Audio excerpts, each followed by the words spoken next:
Unseren Böden geht es vielfach schlecht. Woran liegt das? Zum einen an Umweltbelastungen, an Bodenverdichtung, sodass zu wenig Sauerstoff in die Erde kommt und damit zwangsläufig vitaminzehrende Fäulnisprozesse eintreten, auch an mangelnder Zwischenfrucht und falscher Fruchtfolge, aber auch am Einsatz von mineralischem Dünger und fauligem organischen Dünger und durch chemisch-synthetische Behandlungen. Letztlich sind alle Probleme hausgemacht. In den letzten 100 Jahren ging der lebenswichtige Humusgehalt auf unseren mitteleuropäischen Ackerböden um 70 bis 80% zurück. Hier ist das Wort dramatisch eher untertrieben. Aber was können wir tun? Vieles kann man mit richtiger Bodenbearbeitung, Zwischenfruchtanbau und organischer Düngung sicher verbessern. Aber eine Heilung des Bodens geht nicht so schnell. Oder vielleicht doch? Lassen wir einfach mal Fachleute zu Wort kommen, die ihren Boden saniert haben, in kurzer Zeit. Ich stehe hier mit Jochen Schmid in dem Ort Winzeln, das ist am östlichen Rand vom Schwarzwald. Wir haben auf dem Betrieb den Humusboden getestet, die Bodenkrümelung, die Bodenstruktur. Das waren gigantische Fortschritte, schon nach einem halben Jahr. Man riecht es, man sieht es und man fühlt es an der Bodenstruktur.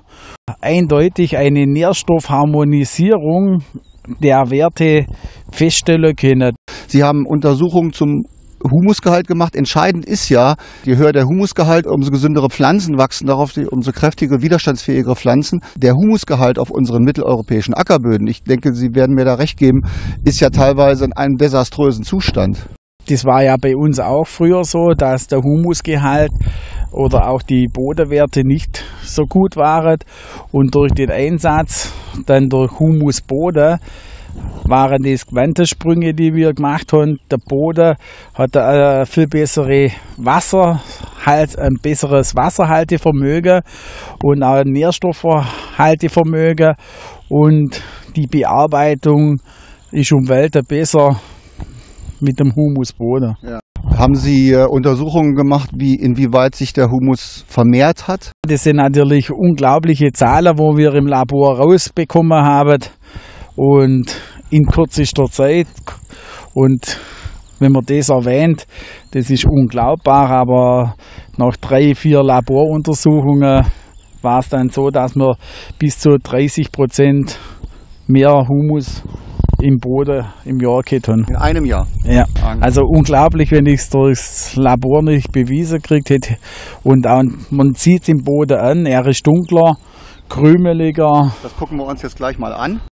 Hier kann man erkennen beim Spaten, dass auch der Boden bei der Probe richtig feinkrümelig und locker luftig da ist. Man sieht die runden Kolloide im Boden, man sieht es auch hier, richtig lockerer, leichter Boden.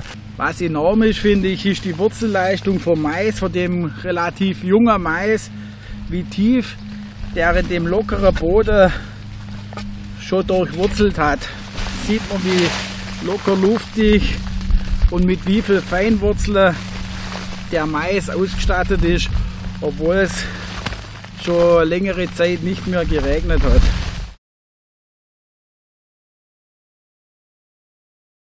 Also wir stehen hier im Dinkelfeld. Es handelt sich um die altbewährte Sorte Oberkulmer und Zollernspelz in Kombination.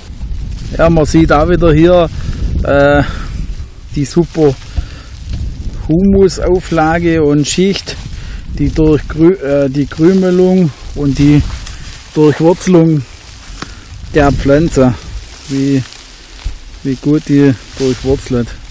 Ich stehe hier mit Thomas Leins. Thomas Leins ist Landwirt aus Hirrlingen. Hirrlingen liegt etwa 20 Kilometer westlich von Tübingen. Du hast also von konventionell auf Bio mit Plocher direkt umgestellt. Richtig. Durch den Plocher Humusboden. Das Produkt Humusboden? Das Produkt Humusboden ist zum Umstellen ein wichtiges Mittel. Die Regenaufnahmefähigkeit verbessert sich. Regen ist schneller weg. Es entstehen keine Pfützen. Der Boden ist leichter zu bearbeiten.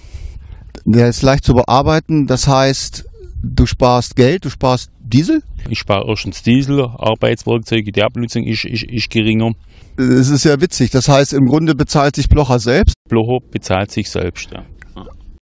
Wobei natürlich dann die Bodenqualität gesteigert wird und da natürlich dann noch ein wesentlicher Mehrwert entsteht. Mit der Zeit wird der Boden stabiler, das Bodenleben wird stärker. Wie lange hat das gedauert, bis du wirklich gemerkt hast, hier hat sich was verändert? Seit 2 Jahren sage ich, dass sich was richtig verändert hat. Also 2 Jahre hat es quasi gedauert, bis der Boden merklich gesundete. Ja, richtig, weil ich ja aus der konventionellen Seite gekommen bin. Ich sage mal, Herbizid geschädigt, vorbelastet war. Wir wollen uns mal den Boden angucken. Also es war ziemlich trocken und das ist ungewöhnlich trocken. Ja, ungewöhnlich trocken, im Normalfall das Doppelte. Alles klar. Ja. Also normalerweise doppelte Niederschlagsmenge. Circa 30-40 cm kommt eine Mergelschicht mit 50 cm. Deshalb ist schnell das Wasser hier weg. Aber er ist noch ein bisschen feucht. Er ist noch feucht, optisch sieht er noch feucht aus. Es sind bloß die obersten 2-3 cm sind trocken. Ja, aber hier unten ist noch Feuchtigkeit drin. Ne? Ja. Erklär mal jemandem, der keine Ahnung davon hat, warum ist dieser Boden jetzt gut?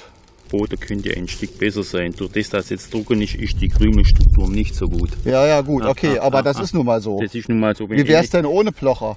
Das wär ein Block, den könnte man gar nicht zerteilen. Also seit ich Blocher einsetze, ist meine Wurzelausbildung extrem stärker. Ja. Extremer in die Tiefe, wo ich zuvor nur flach gewurzeltes Getreide hatte. Ja, okay. Ja. Also die Durchwurzelung in Unterboden ist stärker. Ja. Oder ist sehr viel stärker. Wann wurden die gesät? Die wurden am 26. Mai gesät. Vor 5 Wochen? Ja. Und sie haben schon diese Größe? Ja. Warum? Warum? Der Boden war wärmer. Genau, und der Boden war deshalb wärmer, weil die Biologie durch Plocher Humusboden entsprechend angesprungen ist. Richtig.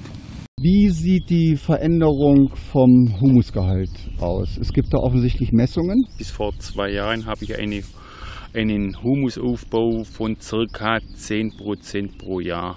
Was übrigens daran liegt, dass Thomas Leins direkt aus der konventionellen Landwirtschaft mit Plocher umgestellt hat und unser erster Landwirt im Film, Jochen Schmid, vorher schon Biobetrieb war. Dennoch sind 10% Humuserhöhung im ersten Jahr sensationell. Zur Erinnerung, Jochen Schmid hat im ersten Jahr einen Humuszuwachs von 30%. Der Mais ist vor 5 Wochen bestellt worden, Ende Mai. Der Boden ist relativ locker, zerbröselt leicht und ist auch noch feucht. Trotz für unsere Region extreme Trockenheit. Mein Ziel ist, biologische Produkte zu erzeugen für jede Gesellschaftsschicht. Der französische Bodenforscher André Voisin sagte einmal, wir müssen den Boden heilen, um nicht Tiere und Menschen kurieren zu müssen. Es wird allerhöchste Zeit.